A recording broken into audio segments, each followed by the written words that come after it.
Hello and welcome to Cavs Daily, your one-stop shop for everything Cavaliers related. I'm your host Paul Williams and we are presented by FanArt. I do appreciate you guys being here with me today and I'm hoping I can drop a banger for you all and you do enjoy it, and we'll check back again in the future. If so, make sure you hit that like button, sub button, share button, comment if you so choose. And outside of that, let's get to the fun stuff. The first topic of the day, which is looking at this rendition of the Cavs. Most recent draft success, failures, just results in general, and how it built the contender that the Cavs are today, and just really highlighting the great job by the front office and the franchise in general doing, outside of drafting, also making great moves with trades and bringing guys in for free agency wise. But since 2018, since LeBron left for the second time, and we didn't have much to build on outside of the eighth pick in that 2018 draft, the Cavs have really had a lot of success in the drafts right after that. And that really is the reason why we're watching a team that's been a contender now for a few years and has what looks like a long they still have a good long window of contention to look forward to. And all that's because of great drafting. I mean, did they pick the best all-star player in each position they've drafted since then? No, of course not. That's just not a realistic expectation. But they have built a championship level team off of the back of some great picks. And it's not always the guy we picked that's still here giving us the value for that pick. But if the guy we picked turned into a guy, especially directly turned into a guy that's a rotational piece right now and a piece of a winning and championship level type team, then I still think that was a good pick and you got great value out of that. So we'll just start with the most recent draft stuff. I mean, we know this year we got Proctor and Niang both in later in the second round.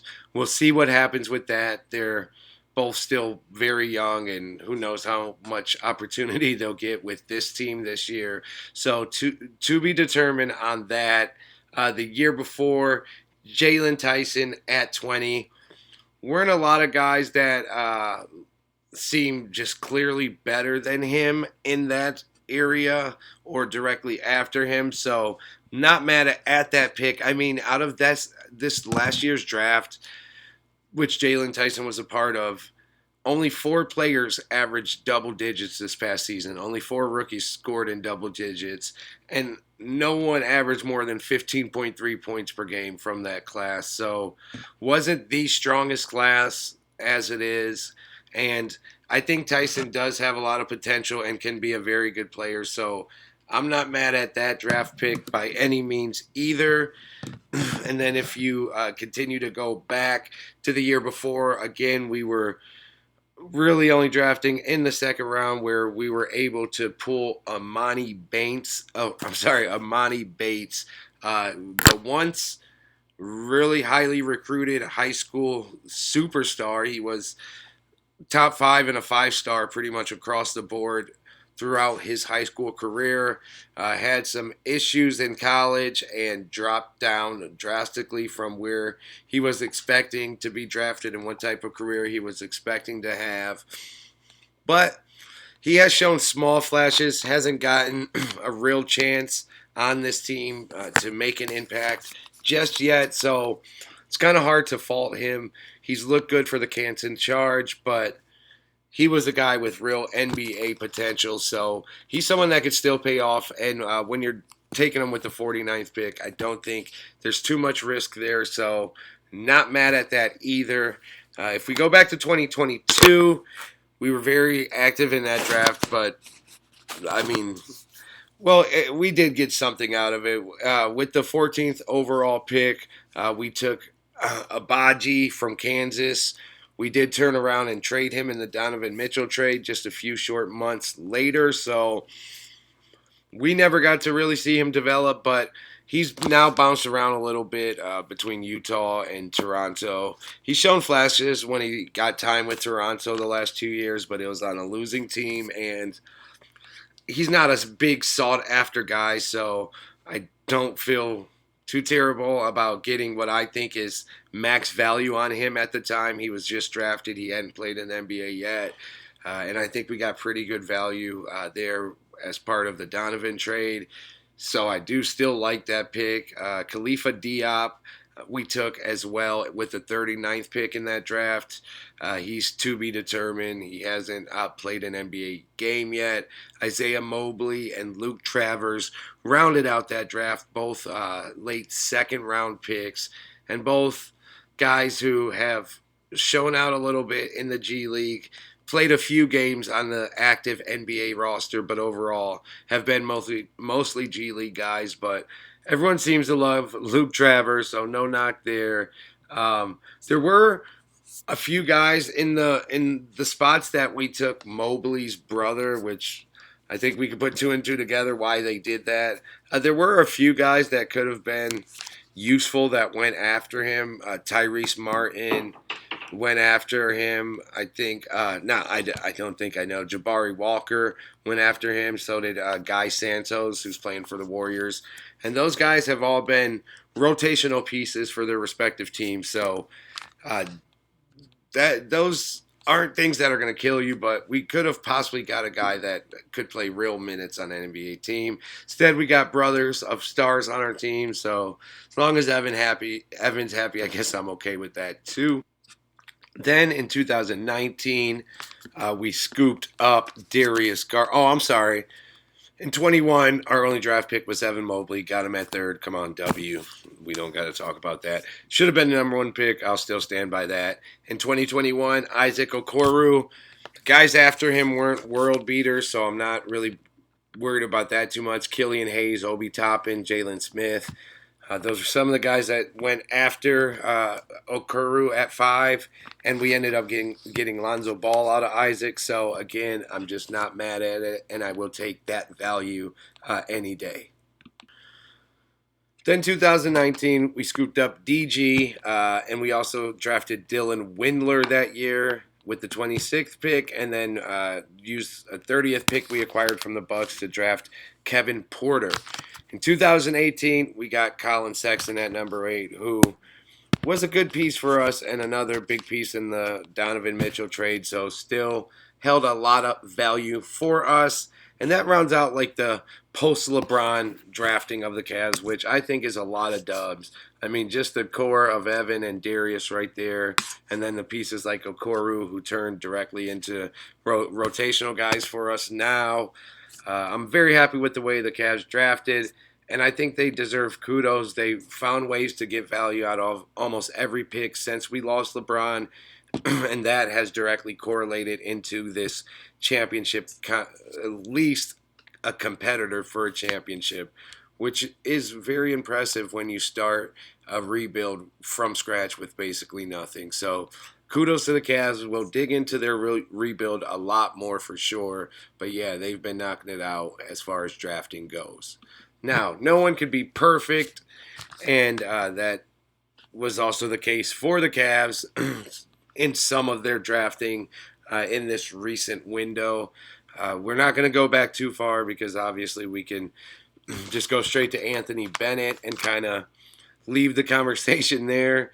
So instead, we're going to just talk about some situations and some guys that most recently were drafted where I do think we could have done better or made other decisions that seemed even clearer at the time. The first one I go back to, and I shouldn't press it too much, but the 2022 draft when we did take Isaiah Mobley at 49, I think we could have found I did like some of those guys I named, like Tyrese Martin and Jabari Walker, and they did end up being now NBA pieces, even if it's just rotational pieces. So I do feel like we kind of gave that draft pick away a little bit, which I don't think was a great decision. I don't think it was the worst decision ever either. It was the 49th pick. But yeah, you got to nitpick when a team has drafted as well as the Cavs. When they drafted in 2019, Darius was a home run, even though a lot of people were saying otherwise. But the Dylan Windler pick bothered me at the time. I didn't like it. I didn't really I mean, I guess I understood it. They were looking for what they would eventually find in other ways, undrafted ways, and things of that nature. In like Sam Merrill and Dean Wade, they were looking for that prototype of player.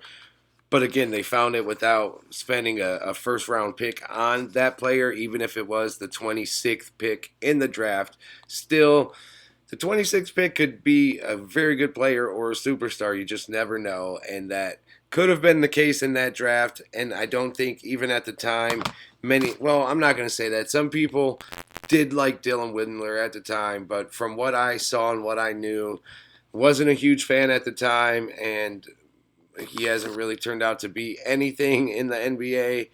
He has played a bit, but hasn't really did much with his opportunities. And there were a few guys that were drafted after him that I think could have really been good fits on the Cavs roster, both now and then. So that one kind of is probably what sticks out to me most. Also, Sexton in 2018, while I really did love him while he was here and what he brought to the table, it was just clear he was really just built to be on like a losing team and put up empty scoring stats. But he does play hard, he does bring passion, and at that time, that wasn't the worst thing for the Cavs coming off of losing LeBron and starting all over with some vets hung over from the LeBron era. Um, it was refreshing to watch Colin Sexton kind of take the team for the year that he did before Darius really started to separate himself. But in that draft, at the time, there were some highly ranked guys that were still on the board at 8 that the Cavs could have taken, and I really thought were going to take, but they didn't end up taking, obviously, and we did get the young bull, which again, nothing but love for him. But yeah, there was some real talent, some real guys that could still be part of this championship level team right now. If we did draft them instead of Colin Sexton, at least we were able to use him as value in the Donovan trade. But yeah, I didn't love that pick then, and looking back, it hurts even worse. If I'm being honest, and the reason for it hurting even worse is because of the guys that we could have had in that spot instead of Colin Sexton. And I know that's easy to go back and rewrite history and say we should have gotten this guy, we shouldn't got of that guy. I mean, a lot of teams should have got Giannis when he was drafted by the Bucks in the mid-teens. There's always going to be those scenarios. I mean, Jordan went number 3, so that's just how it goes sometimes. But there are situations where even at the time you really did know like there were better decisions to be made, but those decisions just weren't made. And with the Colin Sexton draft, there were some guys that at the time, it was only 7 years ago, I remember vividly. I thought it was a no-brainer to scoop up, whether it was SGA, the reigning MVP, if you are familiar with him, who went 11 in that draft, or Mikal Bridges from the New York Knicks, who got traded for 5 million first-round picks a year ago and was a rising star in this league until not having the greatest year last season. Miles Bridges went right after SGA at 12. Michael Porter Jr. went at 14, who would have been the number 1 pick in that draft if not for some possible injury issues down the road. But when you're drafting at 8 and you can get a guy who was the consensus number 1 before the injury concern, I think you really consider it there. I really thought either SGA or Porter there. I was pretty sold on either one of them, but of course that didn't work out. And while it hurts, it's okay. It was just part of what needed to happen to get the Cavs to where they're at this moment. So I'm not super salty at it, but it is a situation where you do just think, damn, I mean, what could have happened in that moment? And the other one is the Dylan Windler, like the what if on Dylan Windler, because again, in his draft as well, there were other players that could have made real impacts on this Cavs team and the Cavs teams early on when Darius Garland was a rookie or a second year, third year guy, and they're on the rise. These guys could have been perfect fits for those squads, but instead we had Dylan Windler. I mean, even if it was guys like Jalen McDaniels who went well after him, or Daniel Gafford, who I love now, I liked in college, there was just a lot of value to be had in that spot that we took Windler. Jordan Poole and Keldon Johnson went almost directly after him at 28 and 29. And the Cavs also owned the 30th pick, which was traded from the Bucks to the Cavs. And we took Kevin Porter Jr. there, who had the talent of a top 10 pick, but had the off-court issues of a guy who might end up in jail at any moment. So that was risky as well. And we also could have gotten like a Nick Claxton, who I think would be a perfect backup pick for this team in either one of those spots, whether we don't take Porter or Windler. We could have had a combination of Poole, Keldon Johnson, Gafford, Nick Claxton, McDaniels. I think that could have been a nice setup for the Cavs. Didn't work out, and that's okay because the Cavs are still in great shape. But there's always going to be those what ifs, and we just played that game for a second. And to wrap things up today, I just wanted to quickly talk about what would it take for you guys to be comfortable trading a big piece of ours, whether it's Darius, Jared Allen, I mean, even DeAndre Hunter, I guess. Would you only make a trade if it came to it in the season? It seemed like we needed to shake something up. Would you only make a trade if it was for another established like star or very high level player, or would you consider a trade for like a bench piece but some valuable draft capital? Would you trade Darius for a 6 man type, maybe a fringe starter, and 2 first round picks? Would you make that trade? Would you trade Jared Allen for 2 first rounders and a solid backup, a Jordan Poole or something like that, who I do not want at all, but just saying like as a backup? Would you trade Darius for Miles Bridges and take a risk on someone like that if it came with a draft pick as well?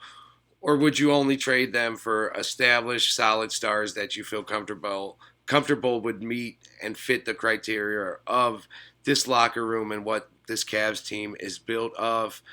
I think I'm only trading. I don't want to trade anyone, period, point blank. I think we stick with this. If we are forced into a corner to make a trade, I'm only trading for someone who I think could really be better than what we're trading for, or at least can keep the status quo. I'm not trading Jared Allen unless we're getting another top 10-ish center or something equivalent in the package. I'm not trading Darius unless we get an all-star type player back in the package. I'm just not downgrading any positions no matter what. The only way I'm trading is if we're getting better and we're using draft picks or bench players or deep rotational pieces to upgrade a position. We're in the spot where F those picks. We're in the F those picks spot.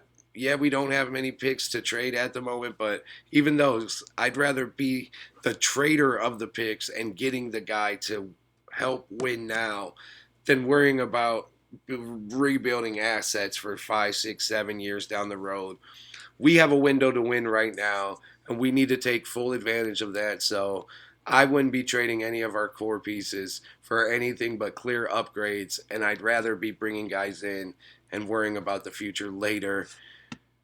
With that, I'm going to wrap up another pretty long episode. I appreciate it if you guys are still with me, and I will see you again doing the same thing tomorrow, where we may be talking about the Cavs front office and some other rumors that have been circulating.